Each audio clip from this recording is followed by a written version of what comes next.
Comme plus de 500 autres animaux du parc, cette chamelle doit être déplacée et direction un autre zoo. Un déménagement peu ordinaire suite à une liquidation judiciaire sous le regard amer des anciens soigneurs. C'est beaucoup investi et c'est dur de les voir tous partir, même si on sait qu'ils vont aller dans des très bons parcs, ils vont être très très bien.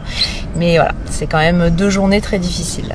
Des moments d'autant plus difficiles que les employés ont été mis devant le fait accompli, informés au dernier moment du départ de leurs protégés. Après 15 mois d'ouverture seulement, face aux enclos vides, peu d'espoir de trouver un repreneur et de voir un jour le zoo rouvrir. Nous, on travaille dans l'urgence par rapport aux animaux. Après, si quelqu'un peut reprendre l'établissement, avec grand plaisir, au contraire, il y a toujours besoin d'emploi ou de faire des activités sur le secteur. Mais nous, on n'attend pas après ça, il faut qu'on déplace les animaux. Chameaux, autruches et autres cacatoès vont rejoindre des parcs un peu partout en France et même au-delà, aux Pays-Bas notamment. Tous devront avoir quitté les lieux au plus tard, le 10 janvier. Bonjour à toutes, bonjour à tous. Nous sommes, comme vous le voyez, à l'entrée d'un parc zoologique, d'une ferme pédagogique de 9 hectares, qui a été inaugurée, qui a été ouverte en 2010. Et au fil des années, cela a périclité parce que tout simplement, si on se fie à ce qui se dit sur Internet, des loyers impayés, des changements de propriétaires et surtout et en priorité des animaux maltraités qui étaient dans des conditions assez déplorables. Ce parc zoologique a fermé il y a environ 1 an de ça, fin 2020, début 2021, pardon, je vais y arriver. Et quand on voit l'état en peut-être un peu plus d'1 an d'abandon, on voit, du moins j'imagine là aussi, dans quel état devait être le parc quand il était encore actif. Voilà, donc on va se concentrer sur tout ça, on va essayer de visiter un maximum possible des 9 hectares de la structure et j'espère que ce petit urbex original vous plaira. Merci à tous.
Alors nous sommes dans le hall d'entrée, dans l'accueil.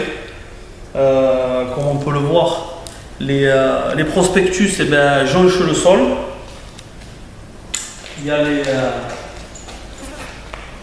les engagements du parc. Assurer un accueil chaleureux et hospitalier, être attentif aux besoins des enfants, assurer la sécurité des familles, appliquer des tarifs adaptés et attractifs toute l'année. Les tarifs étaient de 12 €, ce qui, si j'en lis les avis sur TripAdvisor, était plus que prohibitif, puisque c'était même 12 € pour les enfants en bas âge. Donc voilà.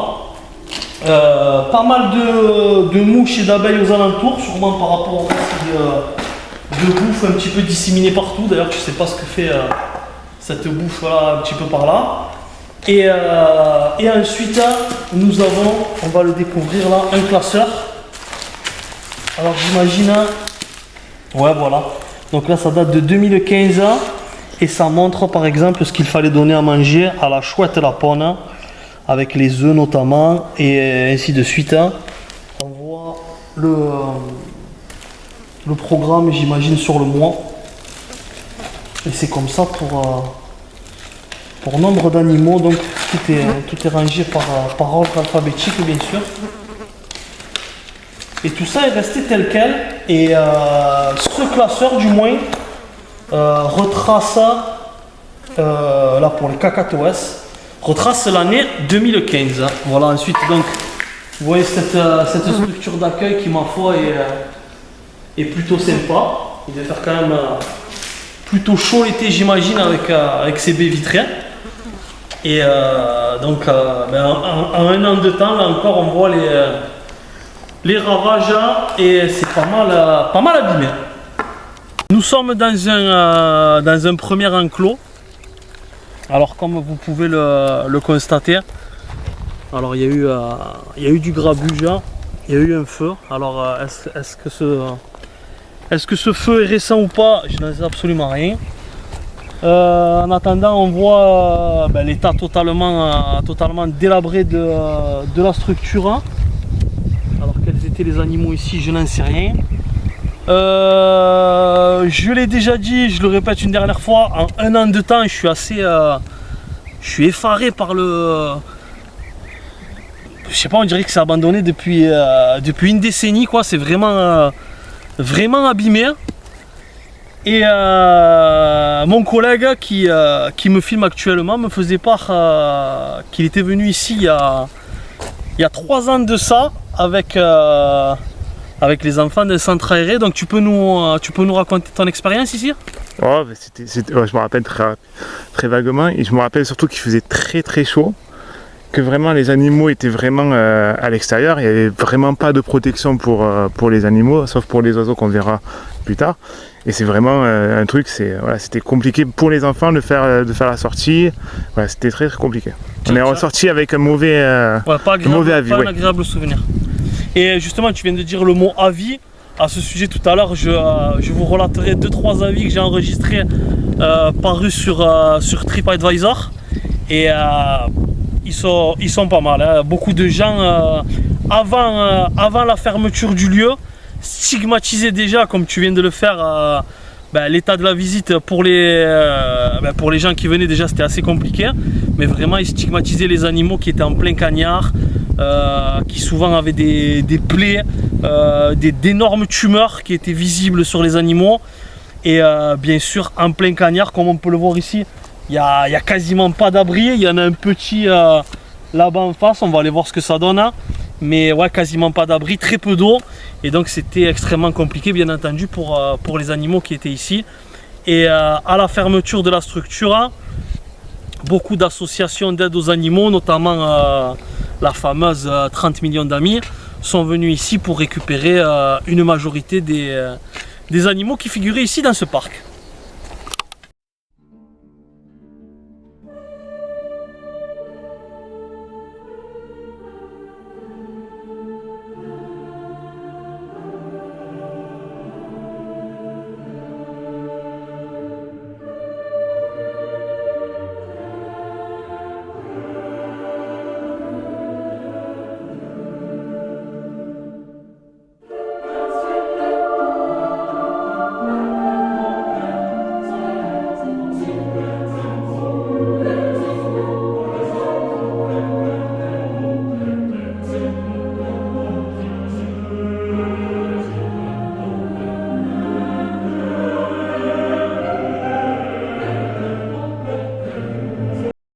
Alors vous voyez le local dont je vous parlais il y a 2 secondes, mais en fait non, même pas, c'était même pas un refuge pour les animaux afin qu'ils se protègent du soleil. C'était juste un emplacement de matériel avec notamment pas mal de bouts de bois qui ont été disposés là, j'en sais rien. On voit notamment un DVD, hein. Il y a un peu de tout et de n'importe quoi. Mais je pense que c'était juste une cabane pour placer, ranger le matériel. Nous sommes à présent dans les divers enclos où étaient logés les perroquets, donc les haras. Vous avez ici des fiches de présentation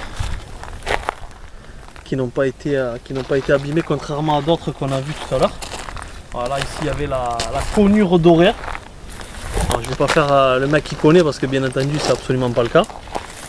Là vous avez le hara militaire, hein, avec un emplacement beaucoup plus grand, comme vous pouvez le voir en face. Et ce qui m'interpelle un petit peu, c'est que, bon, comme on le voit ici, tout est abandonné, complètement abandonné. Et juste derrière, à une cinquantaine de mètres, on voit le centre équestre, qui n'a absolument rien à voir avec cette ferme pédagogique, qui se trouve juste à côté, et avec des chevaux qui, ma foi, ont l'air plutôt pépères et ont l'air plutôt heureux d'être ici, contrairement à ce qui était apparemment le cas ici. Et d'ailleurs, je vais en profiter pour vous lire une critique, alors intitulée, écrit le 10 août 2020 et intitulée Le zoo de la mort.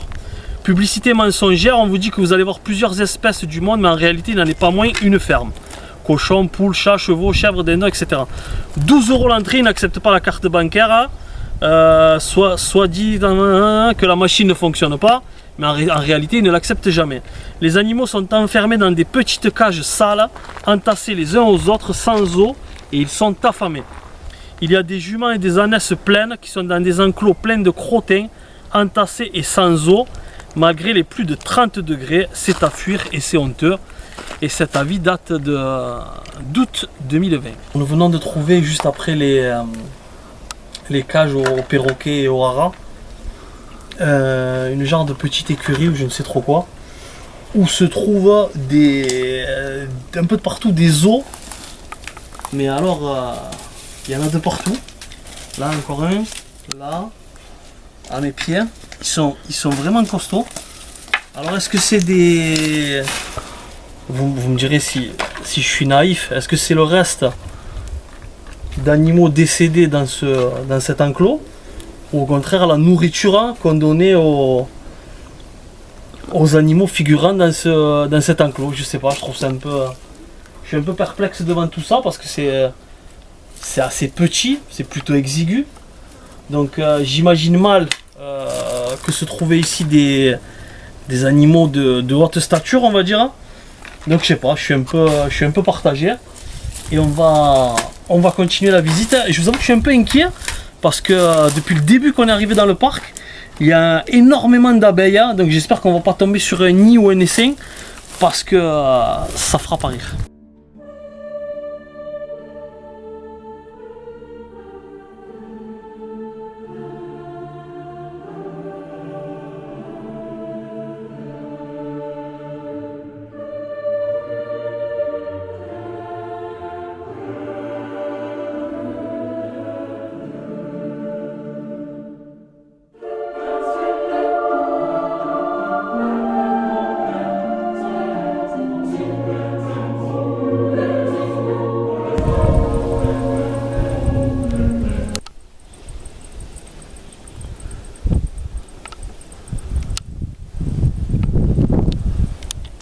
Alors selon les divers prospectus que j'ai vus auparavant, il y avait noté que dans cette ferme pédagogique, il y avait également une aire de jeux gonflables, il y avait également une aire de pique-nique et un petit restaurant pour se restaurer.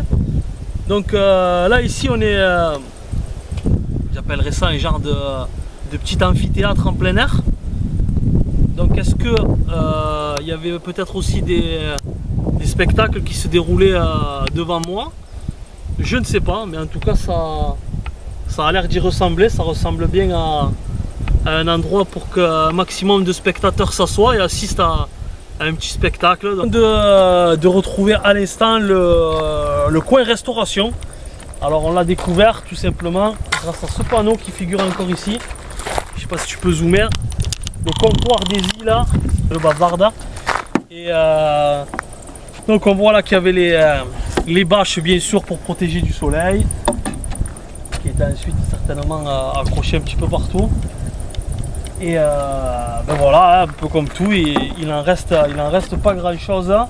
Les herbes folles sont en train de prendre le dessus. Et on voit que c'était un espace quand même assez vaste puisqu'il y a tout ça ici. Et également tout ça de ce côté.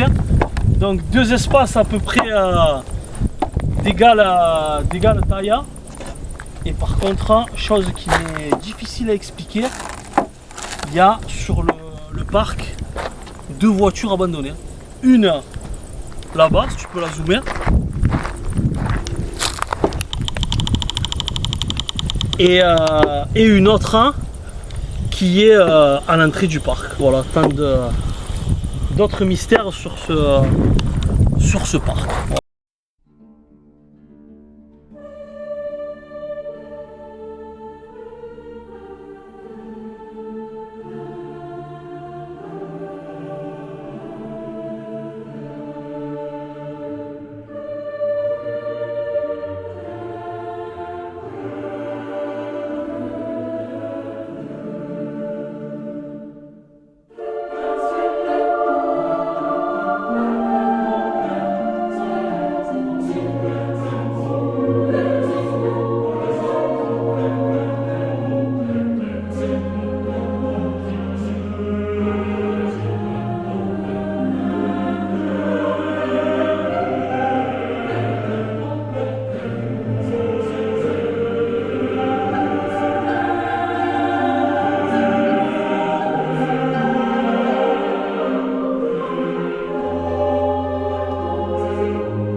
Et me voici, tel un Tarzan, dans ma jungle. Bon, je vous avoue que mon espace est un peu limité.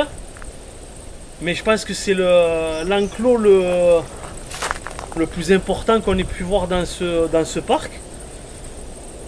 À mes pieds, je pense que c'était une fontaine d'eau.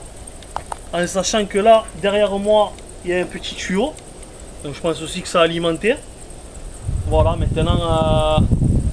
reste à savoir toujours pareil quels étaient les animaux qui se trouvaient dans cet enclos là. Tout à l'heure, l'enclos qu'on a fait où les parois étaient vraiment très exiguës, on a vu un panneau au sol qu'on ne vous a pas montré où il y avait écrit que c'était des daims qui figuraient là-dedans. Donc je pense que c'est quelqu'un qui a pris ça, qui l'a jeté là au hasard. Parce que je veux bien entendre que ce parc soit mal entretenu. Je veux bien entendre qu'il y ait eu pas mal de défaillances, mais je vois quand même mal des propriétaires présenter des daims dans un local de 2 mètres sur 2. Voilà. Et là, donc, comme je l'ai dit, de l'eau, très certainement, quasi certain, quasi probablement. Mais quels animaux pouvaient être ici, je n'en sais absolument rien. Sur notre droite, mais ne le filme pas parce qu'on ne le verra pas de là, apparemment il y avait une petite maison. Donc ça devait certainement être... la maison d'un gardien qui vivait ici à l'année. Il y avait aussi un petit emplacement pour les sacs de bouffe, avec des odeurs qui ont indisposé mon cher collègue à la caméra à l'intérieur de cette maison. Et sinon, ouais, voilà, il y a un petit truc là, Gigi, tu peux filmer, genre de petite écurie là aussi, certainement pour abriter les animaux qui figuraient là dedans. Mais à savoir lesquels, c'est un mystère, car aucun renseignement. Alors, quand on voit les arbres, quand on voit les filets, j'aurais tendance à penser à des singes. Maintenant, je n'en sais absolument rien. Et comme je dis dans chaque vidéo, n'hésitez pas à commenter, n'hésitez pas à vous abonner et n'hésitez pas à nous expliquer si vous êtes déjà venu là aussi, si vous avez des infos. Elles sont bonnes à prendre parce que On est toujours là pour apprendre et découvrir encore plus de ce lieu. Voilà, je vais vous donner 2 autres avis parus sur TripAdvisor. Le marketing du zoo nanana, est fabuleux, les images sont pleines de couleurs et invitent à la visite. Le titre de zoo est certainement lié à la présence de nombreuses espèces, certaines sauvages, le chien-loup par exemple, destinées à la visite. Ce qui justifierait le prix de 12 € par personne, adulte ou enfant, avec le seau de graines offert. Il faut toutefois s'attendre à la présence d'animaux parqués sur des terrains secs et arides, dans des espaces non ombragés, des oiseaux ou volailles en cage, la vraie cage, en plein soleil. Le sol est si sec et caillouteux qu'on a pitié pour eux. Il est difficile d'imaginer qu'ils puissent survivre à une chaleur aussi étouffante, malgré la gamelle d'eau qui leur est laissée. Quant à nous, visiteurs, nous marchons en plein cagnard sur des chemins caillouteux, sans ombre aucune ni point d'eau pour se désaltérer ou lieu pour faire pipi. La visite ne donne aucun plaisir, on se croirait en plein désert à contempler des bêtes mourantes en cage. On a juste envie de sortir pour retrouver de la verdure et avoir de l'ombre. Et un dernier avis qui a été émis cette fois le 22 juin 2020. Une visite expéditive, un lieu abandonné, alors qu'il ne l'était pas encore bien entendu, des enclos pas du tout aux normes, des pancartes et indications détruites, illisibles et qui n'indiquent même pas les bons animaux. Donc ça me fait penser au daim tout à l'heure, tout aussi bien il était déjà là-bas. Un zoo de 1000 animaux selon les dires de l'accueil, je confirme, 999 poules et oiseaux, puis un pauvre chameau qui a vraiment besoin d'entretien. Les animaux ne sont pas nourris et délaissés, pas d'eau, pas de sécurité et aucun soin pour eux, je déconseille fortement. Étant amateur de zoo ou ferme pédagogique, c'est le pire endroit que j'ai pu visiter et pour la maudite, pas modique, somme de 12 €. Le seul point positif que je retiens, c'est qu'on a pu donner de la nourriture aux animaux et les rendre heureux un instant. Et je conclurai moi-même ainsi, le nouveau monde, j'aurais plutôt dit le nouvel enfer. Voilà, donc comme j'ai dit, j'en resterai sur cette phrase de cette personne. Effectivement, c'est un lieu qui est